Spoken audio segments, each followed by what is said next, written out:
Bonjour à tous, cette semaine un numéro d'Église du Monde au diapason de notre semaine thématique enfance. Vous le savez, qu'on le veuille ou non, la formation de nos enfants passe aujourd'hui par l'influence grandissante des médias dans le monde.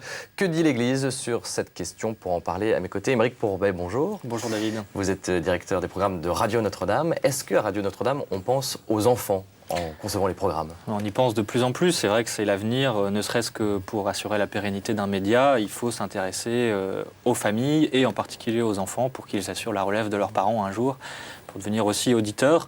Et puis c'est vrai que, comme à l'échelle d'une société, un média ne peut pas se désintéresser effectivement de l'avenir, de l'éducation, de la famille, toutes choses où les enfants ont évidemment leur première place. Vous avez l'impression que les médias prennent part à l'éducation des enfants aujourd'hui? C'est un grand mot, c'est un souhait plutôt qu'une réalité ou un constat, mais c'est vrai qu'aujourd'hui c'est indispensable. Je pense qu'on va en reparler, mais l'Église et les chrétiens ont à se préoccuper de cette question-là en priorité. Alors tout de suite, on va rentrer dans le vif du sujet avec notre premier reportage sur la Journée mondiale de la communication. Le thème cette année, les enfants et les moyens de communication sociale, un défi pour l'éducation. Regardez. Benoît XVI a demandé aux médias de toujours penser au bien des enfants. I programmi che inculcano violenza e comportamenti antisociali o volgarizzano la sessualità umana sono inaccettabili, tanto più se proposti ai minori. Le pape a lancé cet appel lors de la Journée mondiale des communications.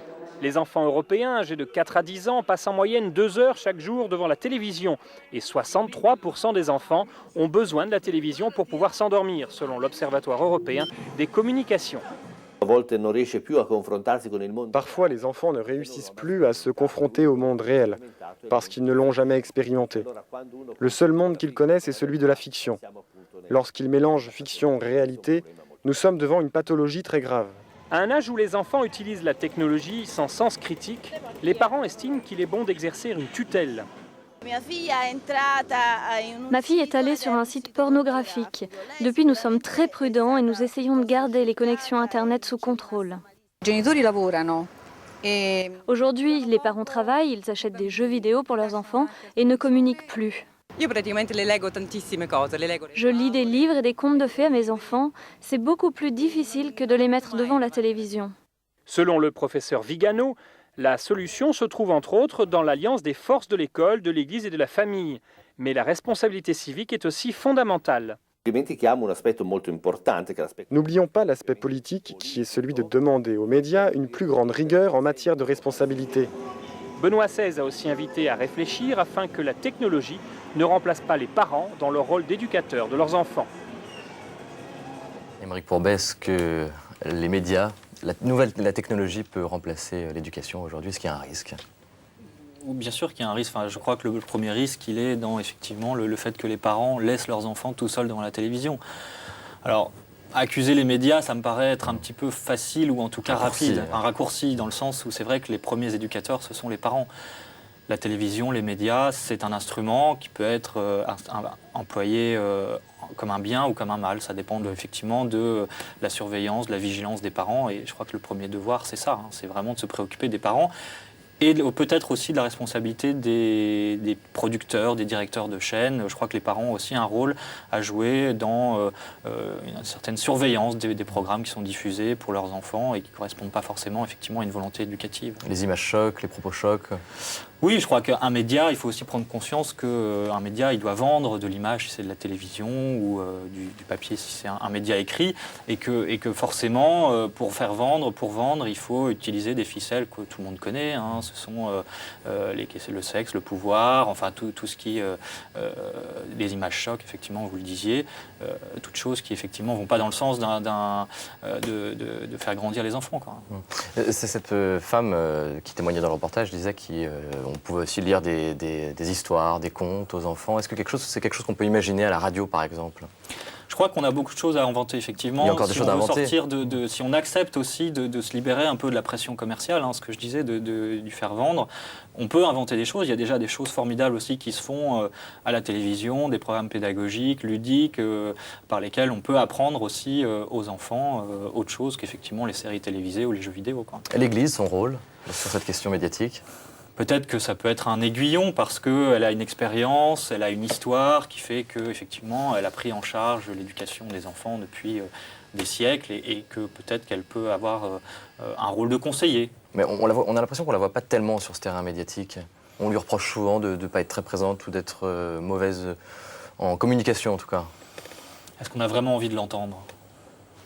On peut poser la question. C'est vrai que on reproche beaucoup de choses à l'Église, mais est-ce que vraiment on a envie d'aller puiser dans son patrimoine, dans son expérience, dans ses hommes pour faire de l'éducation ? Est-ce qu'on a encore envie de faire de l'éducation aujourd'hui ? Ça demande c'est de l'effort, ça rapporte pas grand-chose. Bon, on peut se poser la question aussi.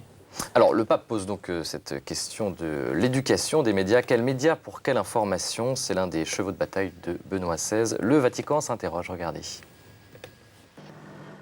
Les médias et moyens de communication de masse se développent vite. Mais pour le pape, une trop grande partie de leur production est destructrice.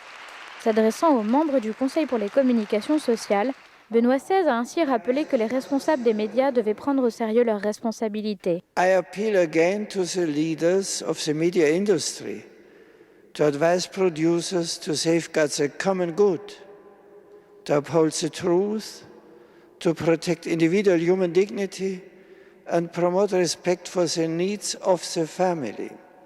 Le pape a affirmé que comme tout parent ou citoyen responsable, l'une de ses grandes préoccupations était l'effet qu'ont les médias sur les jeunes. The responsibility to introduce and educate children and young people into the ways of beauty, truth and goodness is therefore a grave one. It can be supported by media conglomerates only to the extent that they promote fundamental human dignity, the true value of marriage and family life, and the positive achievements and goals of humanity. Mais le pape n'a pas seulement donné des avertissements. Il a loué la qualité de nombreux programmes et reportages. Et il a souligné la valeur d'Internet qui rapproche entre elles les personnes.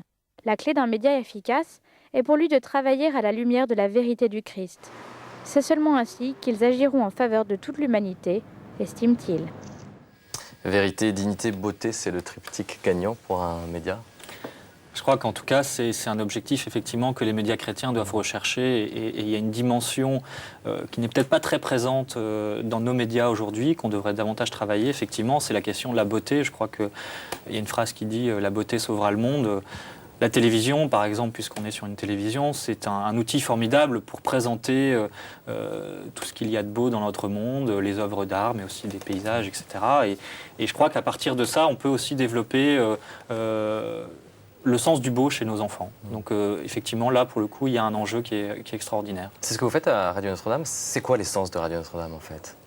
Alors, je crois que la radio est un petit peu différente, puisqu'effectivement, il n'y a pas ce pouvoir et cette séduction de l'image.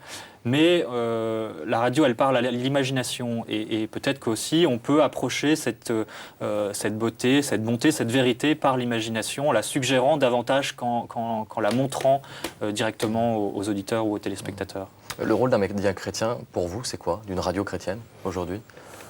Je crois que c'est à la fois d'être clair sur son identité, sur ce qu'est un média et des journalistes chrétiens, et puis en même temps d'être ouverte, si c'est une radio, d'être ouverte au monde, à ce qu'il propose, à ce qu'il développe, pour qu'il y ait un dialogue qui s'instaure entre les deux. Je crois que c'est fondamental.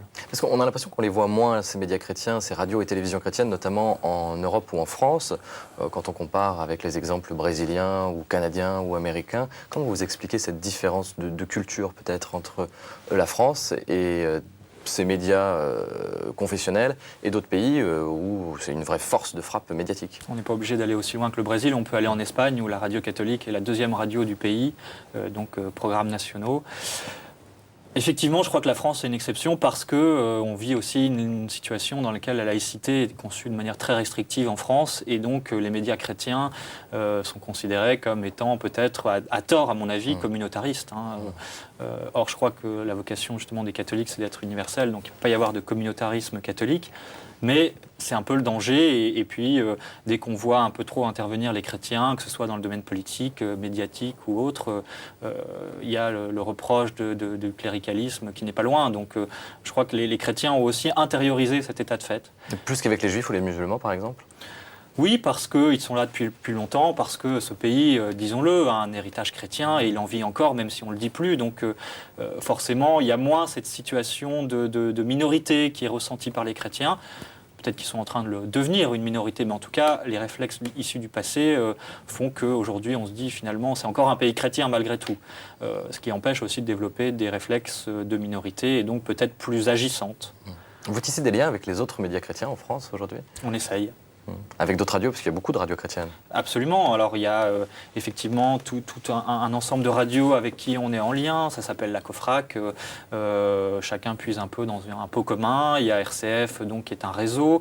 Je pense que l'avenir va dans le sens d'une collaboration, une coopération plus étroite entre ces différents médias, ne serait-ce que pour des raisons financières, parce que aujourd'hui, tenir un média, vous le savez, à la télévision, en radio, c'est pareil, ça coûte très cher, et donc il faut mutualiser les moyens. Ça paraît une évidence, même si les cultures et l'histoire font que c'est pas toujours évident. On ne pourrait pas imaginer aujourd'hui un grand pôle de médias chrétiens unique, parce qu'on a l'impression qu'ils sont un peu divisés parfois. Pourquoi tant de petites radios?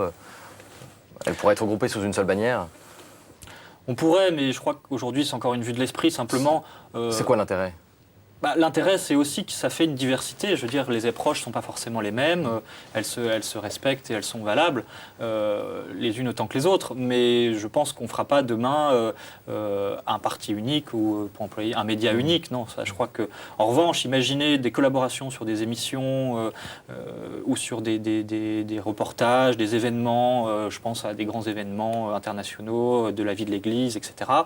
Ça me paraît tout à fait jouable et au contraire indispensable.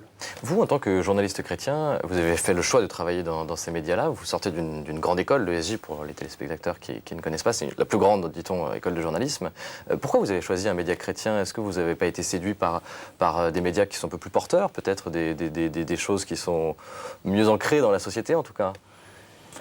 Ça a été un choix et puis c'est-à-dire que ça a été aussi une opportunité et de fait je me suis dit voilà, une belle aventure dans un média chrétien. Ça correspondait aussi à une période de ma vie où j'avais envie vraiment de m'investir, d'allier mes convictions personnelles, ma foi et puis mon travail. Je pense qu'aujourd'hui, avec un peu moins de 10 ans d'expérience, les deux expériences, les deux approches se justifient et je crois qu'il faut des journalistes chrétiens dans les médias chrétiens et il faut aussi des journalistes chrétiens dans les médias peut-être plus grand public, qui s'adressent à vraiment tout un chacun et qui font aussi du travail à leur mesure. Mais je crois que les deux approches sont nécessaires. On les voit, ceux-là? On les voit peut-être pas, il y en a en tout cas. Est-ce qu'il ne faut pas un peu se battre dans ces cas-là? Oui, mais dans un média chrétien aussi, il faut se battre. Il y a pas, je crois que la vie chrétienne, de toute façon, est un combat. C'est un combat spirituel avant tout. Mais c'est aussi un combat de tous les jours parce qu'il y a l'usure, la fatigue, parce qu'il y a aussi le poids du conformisme, de la laïcité, on en parlait. Et donc, il ne faut pas croire que l'une ou l'autre des situations est plus facile. Je crois que ce serait un leurre. Vous avez l'impression que ces journalistes chrétiens, quand vous vous présentez en tant que tel, directeur des programmes à Radio Notre-Dame, je ne sais pas, pour un rendez-vous médiatique quelconque, une conférence de presse, il n'y a pas des regards parfois un peu moqueurs, ce genre de choses? Par vos pairs, comment vous êtes jugé?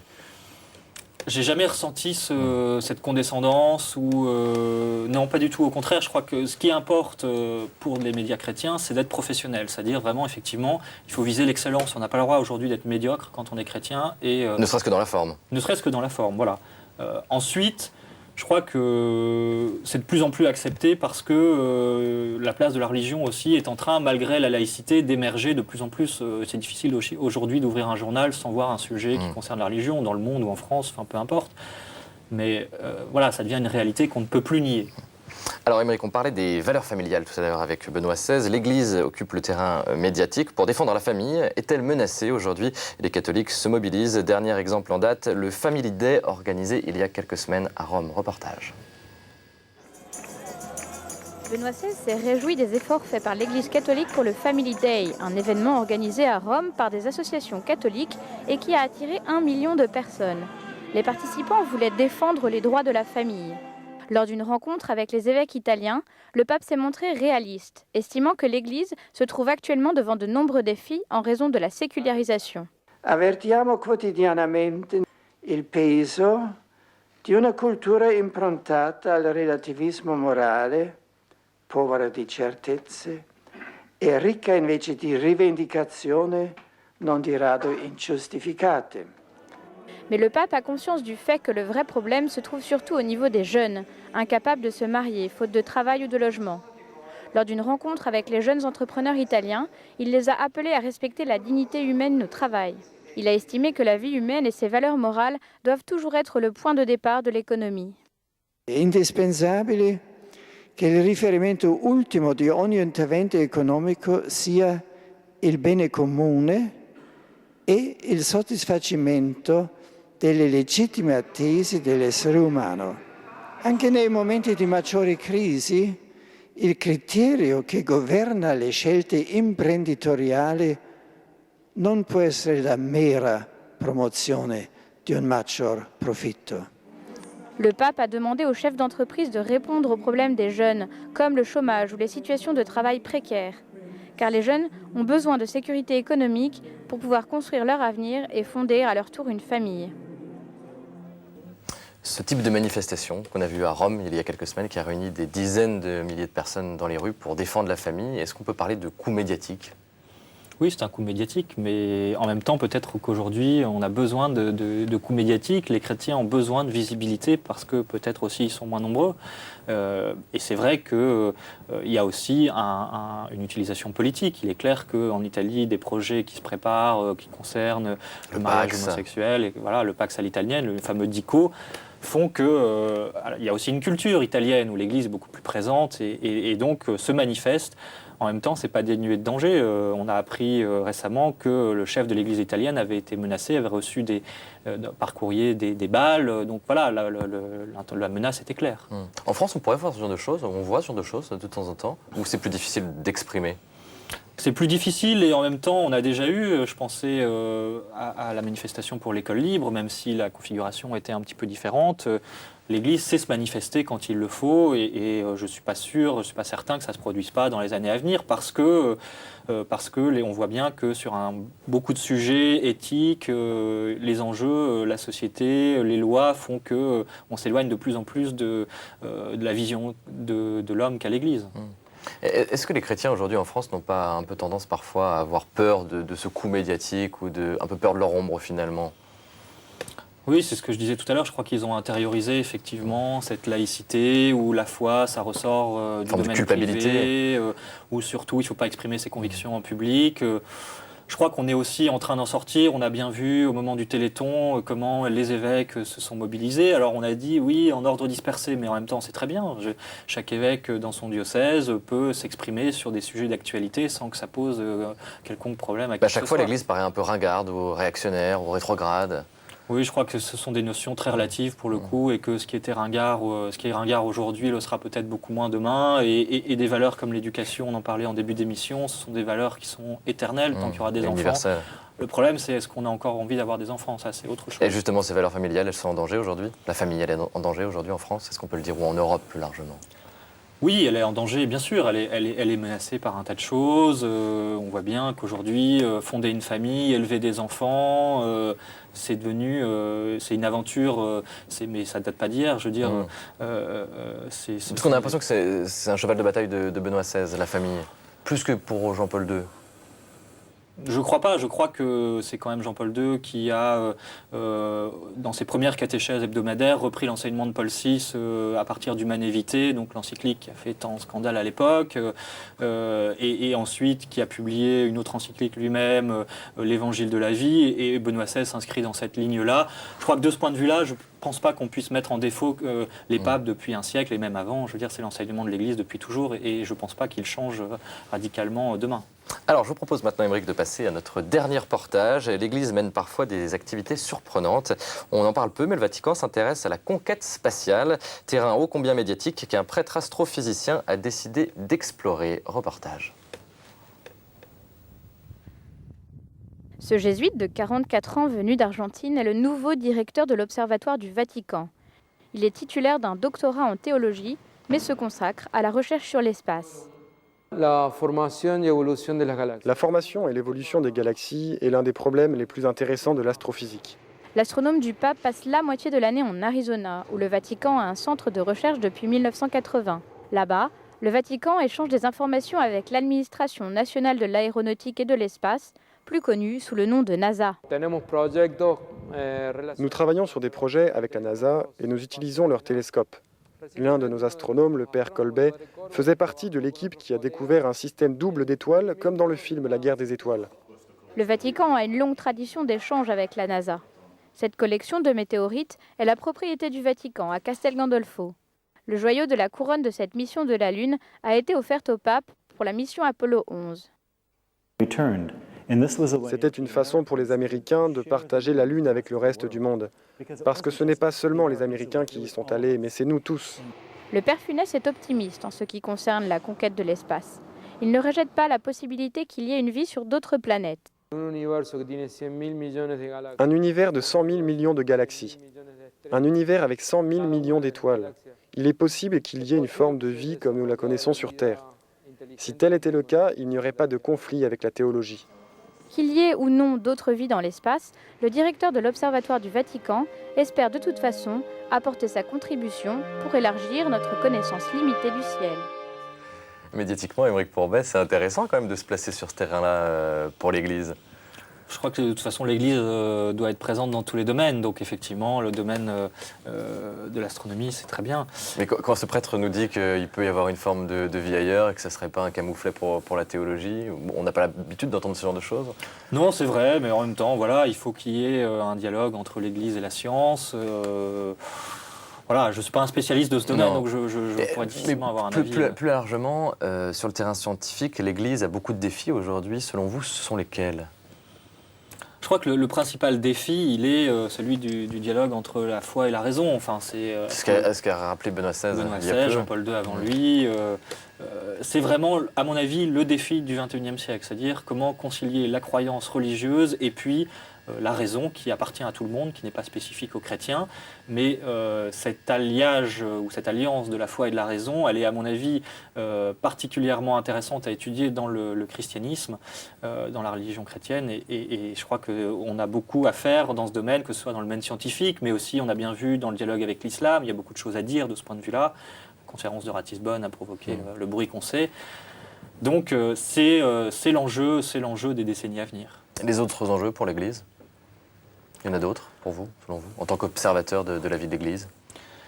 Je crois que l'enjeu, alors pour le coup, peut-être pas des décennies, mais des années à venir, ça va être aussi la question de l'unité, à la fois entre les différentes confessions chrétiennes, les orthodoxes en premier lieu. On voit bien ce qui se passe en ce moment, c'est en train de bouger. Les protestants ensuite, le défi des évangéliques, on l'a bien vu en Amérique du Sud lors du voyage du pape. Et puis à l'intérieur même de l'Église, je crois qu'il ne faut pas le cacher, on a vécu des années de crise depuis les années 60-70 et que on est peut-être, en tout cas, on a une chance de pouvoir en sortir avec ce pape-là, Benoît XVI, qui est en train d'essayer justement d'approfondir ce qu'est vraiment la foi chrétienne pour repartir de l'essentiel, de l'Eucharistie. On l'a bien vu avec son exhortation apostolique. Je crois qu'il fait un travail formidable et qu'il va falloir le développer et que ça ensuite irrigue l'ensemble de l'Église. J'espère en tout cas qu'on va aboutir à des réconciliations parce que les choses ont été très crispées pendant des années et qu'il faut qu'on en sorte, justement parce qu'on n'a plus les moyens aujourd'hui, étant moins nombreux, en tout cas en Europe, on n'a plus les moyens de ces divisions. Vous avez un retour important de vos auditeurs sur ces questions-là ? Est-ce qu'ils réagissent ? Est-ce qu'ils font vivre la vie de l'Église ? Oui, ils sont très attentifs et je crois aussi, ils attendent de voir un petit peu ce qui va se passer. On attend un motu proprio depuis des mois, on voit que le pape prend son temps et peut-être qu'il a raison de le faire, mais c'est vrai que il faut que les choses se passent pacifiquement. En tout cas, j'espère que ce sera le cas, qu'on puisse en débattre tranquillement, sereinement, sans qu'on aboutisse à une guerre qui parfois peut s'apparenter à une guerre idéologique. Alors on arrive à la fin de cette émission, j'ai une dernière petite question. Est-ce qu'il y aura des nouveautés la saison prochaine à Radio Notre-Dame ? Écoutez, oui, il y aura beaucoup de nouveautés.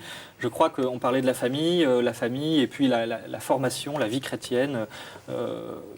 Je disais tout à l'heure qu'une radio chrétienne doit être ouverte sur le monde, mais elle doit aussi, je pense, c'est son rôle, une partie de son rôle, conforter les gens qui sont croyants et qui aujourd'hui peut-être ont du mal à vivre leur foi dans le monde contemporain parce que c'est pas facile, parce que tout n'y porte pas, les institutions en premier lieu. Et donc, une radio chrétienne a ce devoir-là aussi d'apporter de la formation d'une manière attractive, vivante, mais de nourrir la foi. Ça, c'est important, la foi et la raison. Il faut aussi que nous, on se remette en question de ce point de vue-là, nous chrétiens. Et rappelons que vous vous adressez pas qu'aux personnes âgées, mais aussi aux jeunes, avec une très bonne émission. Voilà, l'émission Génération le soir, où effectivement le but, Tous les c'est soirs, hein. Tous les soirs du mardi au vendredi. Du pas mardi le au vendredi. Voilà. Pour être plus précis. Mais c'est vrai que c'est un défi, la jeunesse, l'éducation, comment faire grandir ces jeunes qui sont en attente aussi. Hein. Je crois que on voit bien dans notre société que les jeunes sont en recherche de sens, ont besoin aussi d'adultes, d'une autorité qui les fasse grandir. C'est le premier sens du mot autorité. Peut-être que nous, on peut modestement, à notre niveau, travailler à les faire grandir. Merci Aymeric Pourbet, je rappelle que vous êtes le nouveau directeur des programmes de Radio Notre-Dame. Voilà, c'est la fin de cette émission. Un grand merci également à Ariane Rollier pour tous ces reportages. On se retrouve la semaine prochaine.